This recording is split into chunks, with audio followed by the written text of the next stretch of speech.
Yo les refs, j'espère que vous allez bien, on est en 2024. Bonne année 2024 à vous les refs. 2023 est derrière nous. Et il y a d'autres choses qu'on aimerait laisser derrière nous avec 2023. Notamment une trend qui est très 2023. Cette trend des influenceuses fitness qui se prennent en vidéo à la salle de muscu. Bien évidemment, je ne veux pas parler de celles qui se filment pour montrer l'exécution parfaite des mouvements d'haltérophilie à des fins pédagogiques, ni de celles qui veulent tout simplement montrer leur évolution au fur et à mesure de leur pratique sportive.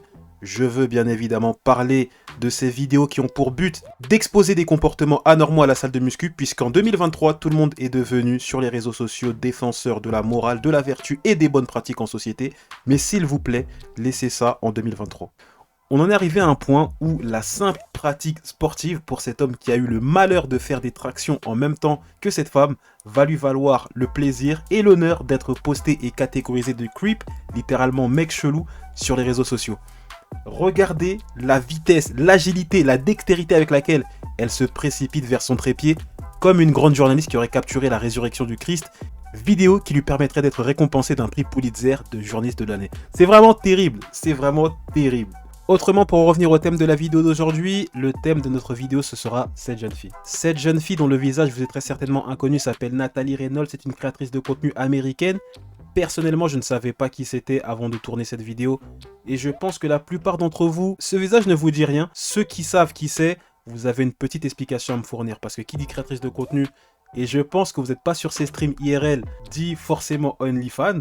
Et si vous vous posez la question, oui, la photo que vous voyez actuellement à l'écran, c'est son mugshot. Le mugshot, c'est la photo d'arrestation lorsque vous êtes arrêté aux États-Unis. Et je pense qu'on peut unanimement dire que toute personne qui met sa photo d'arrestation en photo de profil sur Twitter est une personne soit qui n'a pas toutes ses capacités cognitives, ou alors qui ne les utilise pas à leur plein potentiel. Pour en apprendre un petit peu plus sur le personnage, j'ai réalisé des recherches qui ont pris approximativement 5 minutes. Et durant ces recherches, j'ai pu apprendre qu'elle était actuellement dans une affaire avec son ancien agent. Vous savez, ces agents 2.0, un petit peu à la Magali Berda, ces agents qui vous placent sur des placements de produits frauduleux, sur des business un petit peu bizarres, mais qui au final, au moment où les choses tournent mal, vous permettront toujours de dire que vous avez été exploité et manipulé. Vous savez, la manipulation, ce truc qui vous permet de vous dédouaner de toutes vos responsabilités. Si jamais vous commettez quelque chose qui est répréhensible, dites que vous avez été manipulé. Et en général, ça passe bien si vous avez le bon profil. Mais ici, on est quand même à un autre niveau puisque celui-ci l'aurait contacté pendant qu'elle avait encore 16 ans et aurait donc attendu les 18 ans pile de la jeune fille pour lui proposer de réaliser du contenu sur OnlyFans. C'est un autre niveau, on est d'accord. Venons-en au thème principal de la vidéo et à sa création de contenu puisque madame fait des pranks et je vais être très bref avec vous, elle est nulle. Je vous laisse apprécier un moment de gêne occasionné par un prank réalisé par Natalie Reynolds. Should we lay out right here?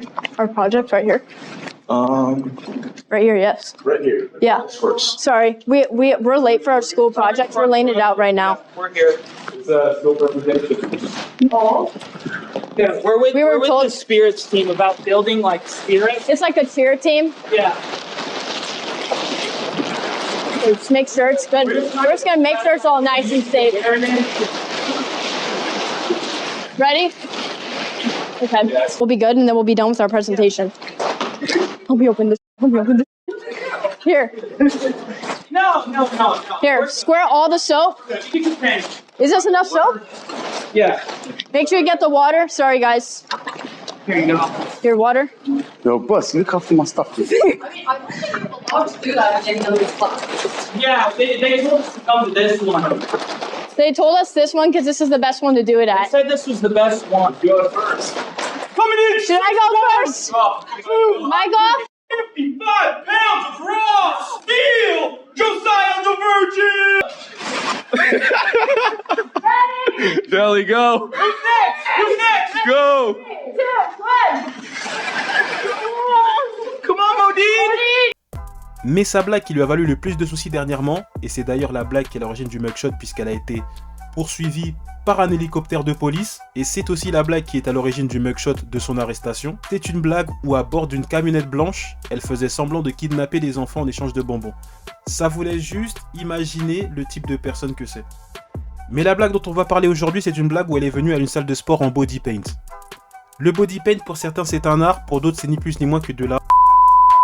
Personnellement, je considère que lorsque c'est bien réalisé, cela peut s'apparenter à de l'art. Je pense notamment à de très belles illusions qui ont été réalisées, en particulier celle du tigre peint sur 3 corps.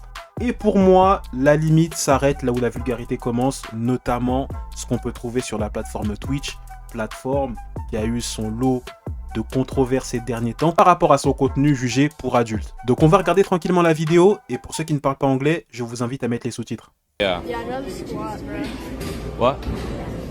Tell What? us, if you don't have clothes on, you need to be out of here, man. I do have clothes on. That's fine. Go closer. À première vue, du moins sur la vidéo, ça ne saute pas aux yeux qu'elle a un pantalon qui est fait en body paint. Je pense que c'est ce qui lui a permis de se balader assez tranquillement dans la salle jusqu'à ce qu'elle s'approche assez près de quelqu'un qui puisse le remarquer. Ce qui saute aux yeux par contre, c'est qu'elle a définitivement besoin de quelques squats. Emotional, damn it! Au niveau de son approche, je trouve que le monsieur a été assez gentleman, il a été poli, il n'a pas été agressif, et ça je trouve que c'est une bonne chose de sa part. That is fine. I work in the industry enough to know. I work in the entertainment field. He's saying you need to leave. He's not. No, no, report you for decency. Report me. Cool. I mean, she's covered, so. Yeah, she's covered. She's covered, so we're not supposed to videotape her. She's I'm covered. recording just her. Yeah, you're the one that actually came up to me. Crazy. Bro, that He's guy's a fucking bro.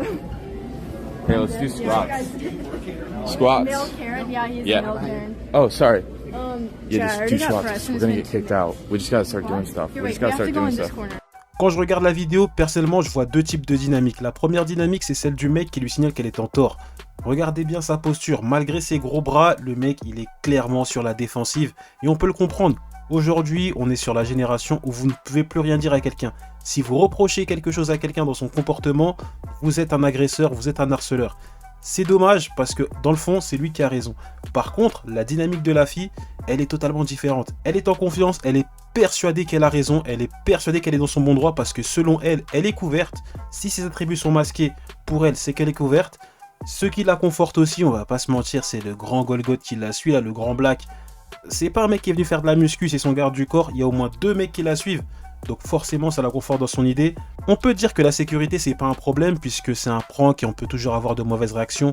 Même si je trouve que la réaction du mec est très très bonne.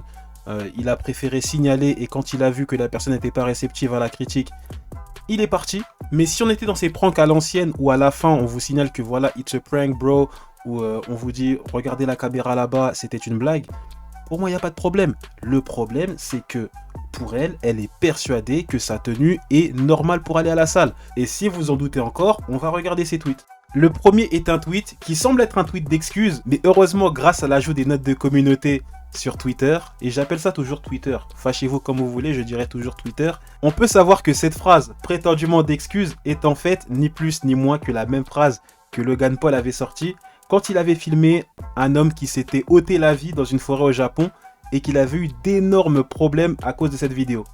Ensuite, pour s'enfoncer un petit peu plus, elle va sortir la carte de la victimisation en disant qu'un autre homme youtubeur a réalisé exactement la même prank et qu'elle n'a pas été traitée de la même façon, ce qui est faux.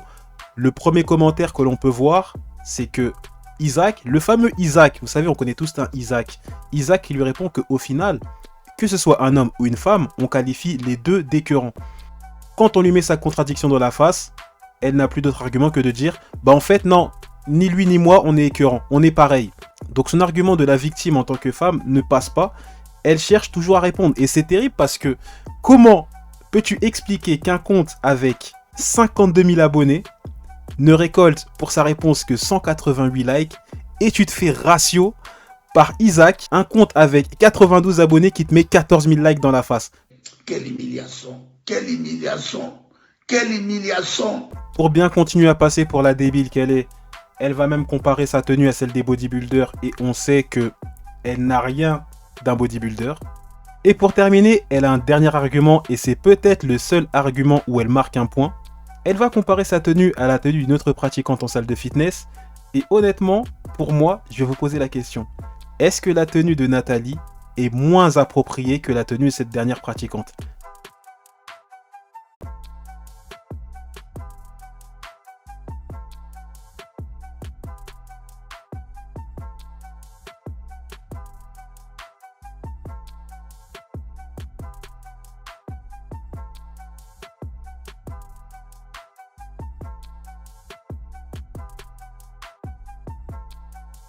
L'espace commentaire est là pour ça. C'était Campos. Abonne-toi.